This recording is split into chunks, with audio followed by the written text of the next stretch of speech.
نامت چی است؟ صوبدین. ها؟ صوبدین. صوبالدین. از کجا هستی؟ از کجا هستی؟ من نمیفهمم. ها؟ من نمیفهمم. چرا؟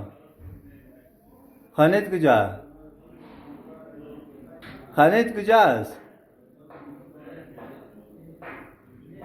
خانت کجاست؟ اینجا کجا است؟ از کجا اومدی؟ ها؟ کی آورده تا؟ پدرم. پدرت آورده؟ خود چرا؟ مشکل مریض هستی؟ چی مریضی داری؟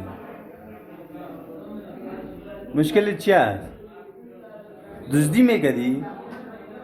نه کسی نمیکنه. چرا نفر آورده؟